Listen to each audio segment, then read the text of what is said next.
বালা। বলো কে? মনে করছো তোমাদেরকে আর আমরা চিনি না নাকি? অবশ্যই চিনি, আমরা তো একসাথেই ছিলাম, তোমাদের সাথেই তো চলাফেরা করছে। আল্লাহ এই জায়গায় উজ্জ্ব রেখেছেন, কিন্তু কথাটা ঠান্ডা মাথায় বোঝেন। ইমানদারদেরকে জিজ্ঞাসা করছে, একসাথে গেছিলাম না? হ্যাঁ ছিলাম। তাইলে একটু আলো দিলে সমস্যা কোথায়? তোমার ডানে আলো, সামনে আলো, তোমার ভরপুর আলো, তাইলে আমাদেরকে একটু আলো দিলেই তো আজকে তোমাদের সাথে আমরা জান্নাতের দিকে যেতে পারি। সাথে সাথে এবার ওই মুনাফিকদেরকে ইমানদাররা উত্তর দিবে, ক্বালু বালা ওয়ালাকিন্নাকুম ফাতানতুম আনফুসাকুম ওয়া তারাব্বাসতুম ওয়ারতাবতুম ওয়া গররাতকুমুল আমানি হাত্তা জা আমরুল্লাহ। ও মুনাফিকের দল, যদিও একসাথেই ছিলাম, তোমাদেরকে চিনতাম, আমাদের আলোরও অভাব নাই, কিন্তু এই আলোতে এখানে দেওয়া যায় না। তবে তোমাদেরকে আমরা জানাই দেই, দুনিয়াতে তোমাদের 4টা অপরাধ ছিল, যেই 4 অপরাধের কারণে আজকে একসাথে তোমাদেরকে চেনার পরেও, আমাদের আলো থাকার পরেও তোমাদেরকে আলো দেওয়া আমাদের দ্বারা সম্ভব নয়। দুনিয়াতে তোমরা 4টা অপরাধ করে আসছিলা। বলেন তো ভাই, মুনাফিকদের দুনিয়াতে অপরাধ কয়টা? একসাথে বলতে হবে, কয়টা? হাতগুলা রেডি করেন, ডান হাত, ডান হাত, হাত নামান।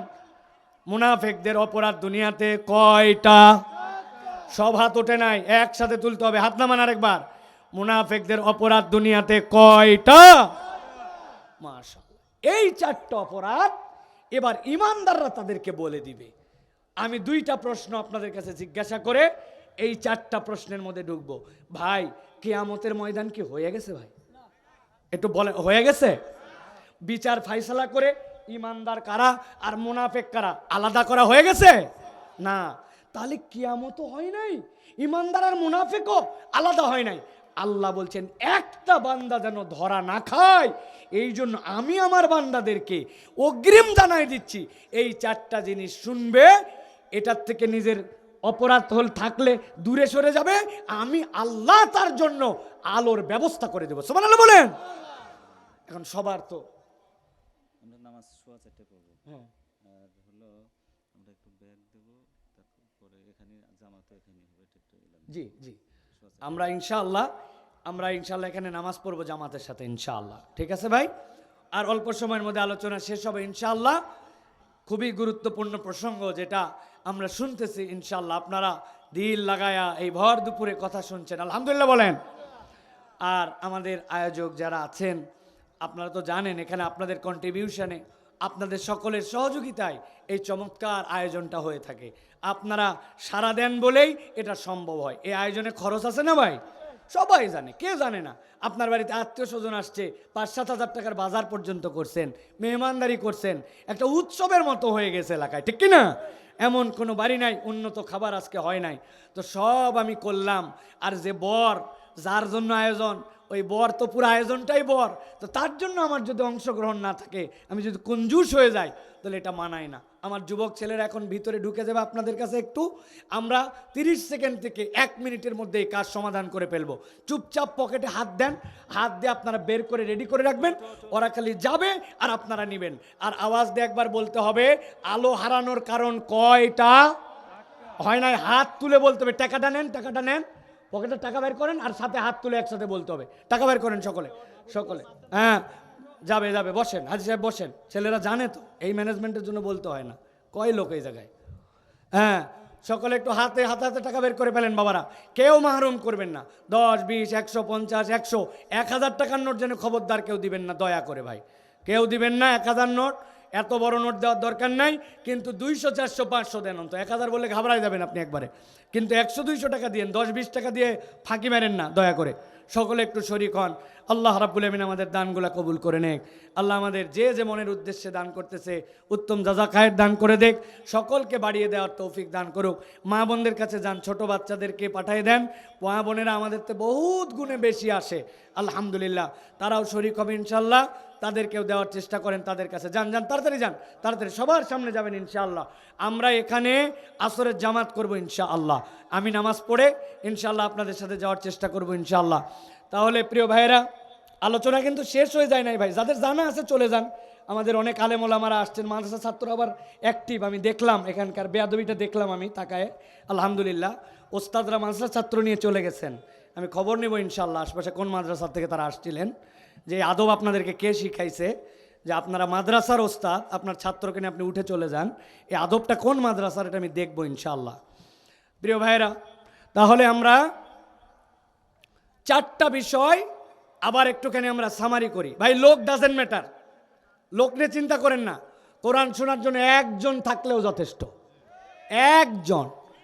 আল্লাহ 10 লাখ টাকা দামের গরু দেখে না, আল্লাহ 5,000 টাকা দামের ছাগল দেখে না, আল্লাহ দেখে অন্তর নিয়ে কে গেছিল। ওই মাইকালা থাকলেও যা বলবো, 1 লাখ লোক থাকলেও তাই বলবো ইনশাআল্লাহ। ও লোক নিয়ে আপনি চিন্তা করেন না, লোকের চিন্তা বাদ দেন, আমরা আমার চিন্তায় আছি, ঠিক কিনা? চলেন তাহলে আবার একটু সামারি মিলাই। প্রথম দৃশ্য কি? ইমানদারদের আলো, মনে আছে তো? দ্বিতীয় দৃশ্য কি? মুনাফেকদের আলো নাই। তৃতীয় দৃশ্য কি? ডিস্টার্ব করার কারণে আল্লাহ রাব্বুল আলামিন একটা পর্দা ফেলে দিলেন, ভিতরে ইমানদাররা আরামে আর বাহিরে মুনাফেকরা কষ্টে, ঠিক কিনা? এবার 4 নম্বরে আল্লাহ ইমানদারদেরকে দিয়ে বলতেছেন, তোমরা যে আলো চাইলা আর তোমাদেরকে যে আলো দেওয়া যাচ্ছে না, কারণ দুনিয়াতে তোমাদের 4টা অপরাধ ছিল। কয়টা? 4টা। আল্লাহ বলছেন 1 নম্বরে, ক্বালু বালা ওয়ালাকিন্নাকুম ফাতানতুম আনফুসাকুম। দুনিয়ার বুকে তোমাদের 1 নম্বর অপরাধ ছিল, তোমরা নিজেরা নিজেদেরকে এমন পরীক্ষার মধ্যে ফেলেছিলে যেই পরীক্ষা আল্লাহ দেয় নাই, কিন্তু তুমি নিজে এরকম পরীক্ষার মধ্যে ছিলে। নিজেদের হিসাব মিলাতে লাগলে আমরা অবাক হয়ে যাব, এমন কি পরীক্ষার মধ্যে নিজেকে রাখি যেই পরীক্ষা আল্লাহ আমারে দেয় নাই।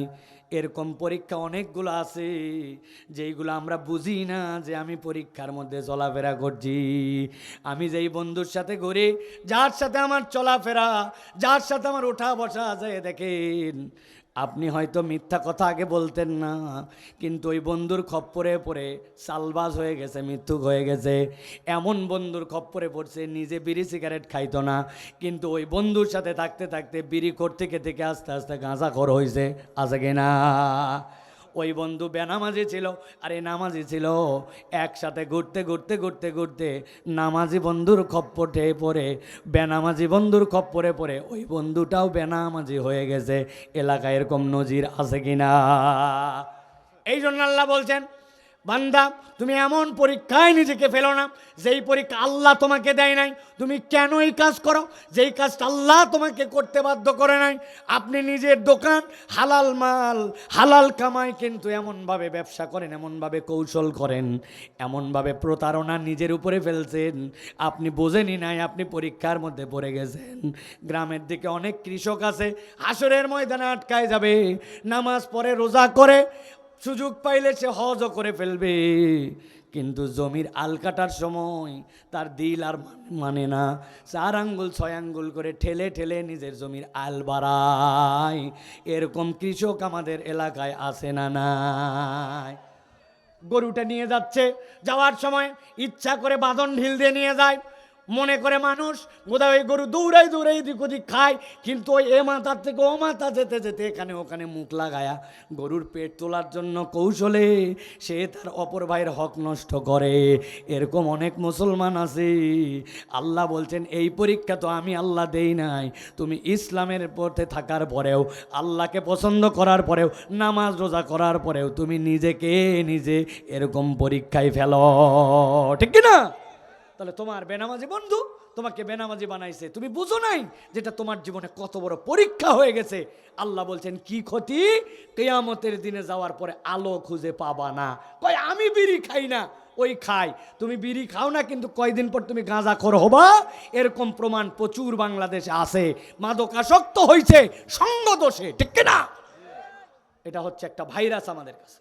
1 নম্বরে তাহলে আল্লাহ যে পরীক্ষা দেন নাই, এরকম কোন পরীক্ষার মধ্যে নিজেকে ফেলা যাবে না। 2 নম্বরে আল্লাহ বলছেন, তারাব্বাসতুম, এই বান্দাদের দ্বিতীয় একটা রোগ, দুনিয়ার বুকে রোগ ছিল, এই রোগের কারণে দ্বিতীয় ওই বান্দারা বিপদে পড়ছে। তারাব্বাসতুম মানে দীর্ঘসূত্রিতা। দীর্ঘসূত্রিতার মানে বুঝছেন নাকি ভাই? জিজ্ঞাসা করছে, ভাই নামাজ পড়িস না কেন? বলছে, আর 1.5 মাস পরের থেকে রমজান, এবার রোজার থেকে নামাজ ধরছি না ধরছি, তোর এই 1.5 মাস পর্যন্ত হিসাব কেমনে হবে? হ্যাঁ, কি ব্যাপার তুমি আজকে ওয়াক্তের নামাজ পড়ো না কেন? কই আজকে হচ্ছে বুধবার, আগামী শুক্রবার থেকে জুম্মার দিন, জুম্মার থেকে আমি নামাজ ধরলাম। এই কথা বলে আল্লাহরে হাইকোর্ট দেখায়, জুম্মার দিন থেকে ধরবো, রমজান থেকে ধরবো, একবার খালি হজ করে আসি, এমন ভালো হয়ে যাব চিন্তাই করতে পারবো না। মেয়েকে খালি বিয়ে দেই, তারপরে দাড়ি রেখে দিব, বলে না? আপনি কেনই অপেক্ষা করান? আল্লাহ বলছেন তরাব্বাস্তুম, এইটা হচ্ছে তোমার দীর্ঘসূত্রিতা। আল্লাহর দিকে হুকুম হয়েছে আর তুমি আসো নাই, আল্লাহরে অপেক্ষা করাইছো, করবনি ধরবনি শুরু করবনি। আল্লাহ বলছেন এই অপেক্ষা করার কারণে আল্লাহ বলছেন কিয়ামতের দিনে আলো হারানো লাগতে পারে। নিজেরা ঠান্ডা মাথায় একটু বিবেচনা করে দেখেন, আল্লাহরে কত কিছু দিয়া আমরা অপেক্ষা করাই। মুরব্বী বয়স হয়ে গেছে, আজ পর্যন্ত ওনার হাতে সময় নাই। মসজিদে ঢুকে দুকুলুল মসজিদ 2 রাকাত পড়বে, তাহিয়াতুল মসজিদ 2 রাকাত পড়বে, মসজিদে ওজিফা করবে। মসজিদের কোরআনগুলো আপনি খবর নিয়ে দেখেন, কোরআনগুলো সব ভোক্সা নিয়ে ধরে গেছে। কয়দিন পর কবরস্থানে যায় দাফন করা লাগবে, ওইগুলো পড়ার উপযুক্ততা হারায় গেছে আলমারির ভিতর থাকতে থাকতে। মুরব্বী বসে থাকে, তরুণ বসে থাকে, কিন্তু কোরআন পড়ে না, কারণ হাতে টাইম নাই। এরকম লোক এলাকায় আছে নাকি ভাই? আল্লাহ বলছেন তারা বাস্তব বান্দা, তুমি আল্লাহর দিকে আসতে খবরদার দীর্ঘসূত্রিতা করো না। দাড়ি আপনার নাই কেন বাবা? কি সমস্যা আপনার? মুখে দাড়ি নাই কেন? আপনার বউ পছন্দ করে না, তাই তো না? এই জন্য আপনি দাড়ি রাখেন নাই। আপনার বিয়ার সময় যার সাথে কথা হচ্ছে ওই মহিলা দাড়ি পছন্দ করে না, এই জন্য আপনি দাড়ি রাখেন নাই। আল্লাহ বলতেছে তুমি কারে হাইকোর্ট দেখাও? যখন তোমার দাড়ি দেওয়া লাগবে, আমি তো আল্লাহ ওই সময় দিছিলাম, আর তুমি ওইটাকে কেটেছো। তোমাকে অনেক হুজুর বলছে টাকনুর নিচে কাপড় পরিস না, মাস ফালা মিনাল কাবাইন ইজারে ফিন্নার। ও শোনে নাই, ওর ওইটাই মনে করছে আমার সৌন্দর্য। কবে ফিরবি? কয় আরেকটু বড় হই, বয়স হোক, মুরব্বী হই। আল্লাহ বলছেন তারা বাস্তব ইমানদাররা বলে দাও মুনাফেকদেরকে, আজকে আলো চাও, আলো পাও নাই দুনিয়াতে, তার অন্যতম কারণ ছিল যে তোমরা আল্লাহরে হাইকোর্ট দেখাইছো, অপেক্ষা করাইছো যে আল্লাহ ধরবনি, করবনি, নামাজ পড়বনি। এরকম করতে করতে তারা আল্লাহর দিকে আসে নাই। অনেক মুরব্বী এখানে আছে, হাত তুলালে লজ্জা পেয়ে যাবেন, আজকে ফজরের নামাজ পড়ে নাই। লজ্জা দেওয়ার জন্য আর হাত তোলালাম না। জোহর পরে আসে নাই, নিয়ত করছে আসরও পড়বে না, এরকম মুসল্লিও কেন আছে? আল্লাহু আকবার। আল্লাহ বলছেন নবী এবার আপনি জানাই দেন, 1 নম্বরে নিজেদেরকে নিজেরা পরীক্ষায় ফেলা যাবে না। 2 নম্বরে আল্লাহর দিকে আসার ক্ষেত্রে সময় ক্ষেপণ করা যাবে না। অনেক মা বোনেরা আসছেন পর্দা করে না, মাহফিলের দিনে পর্যন্ত এলোমেলো করে ঘোরাফেরা করে, অথচ বালেগা হয়ে গেলে তার জন্য পর্দা ফরজ। উনি রমজান মাসে একটু পর্দা করে ঘোরে, ঈদের দিনে বেহায়ার মতো ঘোরাফেরা করে, আশপাশে এমন তার আচরণ, অথচ তার বাপ যায় দেখেন নামাজি দাড়িওয়ালা হাজি সাহেব, কিন্তু বউ বাচ্চার পর্দার খবর নাই। বলে বিয়ের পরের থেকে মেয়ে পর্দা করবে। আল্লাহর কাছে যাওয়ার পরে কিয়ামতের দিনে কিন্তু আলো পাওয়া যাবে না, কেননা আল্লাহ আগেই জানাই দিয়েছেন তুমি আল্লাহর হুকুম পালন করার ক্ষেত্রে আল্লাহরে তুমি অপেক্ষা করাতে পারো না। 3 নম্বরে এবার ইমানদাররা বলতে শুরু করবে বালা ওয়ালাকিন্নাকুম ফাতানতুম আনফুসাকুম ওয়া তারাব্বাসতুম ওয়ারতাবতুম। আল্লাহ বলছেন 3 নম্বরে এই মানুষেরা ইসলামের বিধান নিয়ে সন্দেহ করত। এখানে এরকম কেউ আছে নাকি ইসলামের বিধান নিয়ে সন্দেহ করেন? আছেন? আওয়াজ দিয়ে বলেন আছেন। বলছি তো নাই, কিন্তু একটু হিসাব মিলালে তো আপনার কাছে হিসাব বরাবর হয়ে যাবে। চাচা এখন পর্যন্ত যে আপনি লোন নিছেন, ধার নিছেন, ওটা না সুদের উপরে নিছেন, কি ব্যাপার? ওহো এটা তো ভিন্ন কথা বাবা, সুদ ছাড়া চলে না, এই জগতেও হয় না, এখনকার সমাজে এটা হয়ে গেছে। আছে কি না? তার মানে আপনার মনের মধ্যে শয়তান ঢুকাই দিয়েছে আল্লাহর বিধানের ব্যাপারে সন্দেহ, যে আল্লাহর নামাজ আল্লাহর বিধানে চলে, রোজা আল্লাহর বিধানে চলে, কিন্তু আল্লাহর দেওয়া অর্থনীতি বোধহয় আল্লাহর বিধানে চলে না, ঠিক না? আরেক দল আছে আরো এক ধাপ আগায়া, উনারে যদি বলেন নামাজের ইসলাম ঠিক আছে, রোজার ইসলাম ঠিক আছে, হজ ঠিক আছে, ওরে যদি বলেন এই দেশের টাকা যারা বিদেশে পাচার করলো, এই দেশের রাস্তাঘাট যারা খাইয়ে ফেললো, ব্যাংকগুলোকে যারা হাওয়া করে দিল, হাজার হাজার মানুষকে হত্যা করলো, বিনা বিচারে মানুষের প্রতি জুলুম করলো, আগামীর বাংলাদেশে তাদের বিচারগুলা কোরআন দিয়ে হোক, চোরের বিচার কোরআনে হোক, নারী নির্যাতনের বিচার কোরআনে হোক, ইউনিয়ন পরিষদ থেকে সংসদ পর্যন্ত কোরআন দিয়ে চলুক। সাথে সাথে বলবে এই বক্তা তো মনে করছিলাম দলীয় না, ইনিও দেখে দলীয় কথা বলে। আছে কিনা? তার মানে কি ওর মনের মধ্যে বিশ্বাস হয়েছে নামাজের ইসলাম চলে, রোজার ইসলাম চলে, কিন্তু আল্লাহর খেলাফত দিয়া দুনিয়া চলে না। উপরে বলে ঠিক, কিন্তু অন্তরে বিশ্বাস পায় না, কেননা উনার দল এইটা সাপোর্ট করে না। আছে না? আল্লাহর কথা আমার কথা নয়।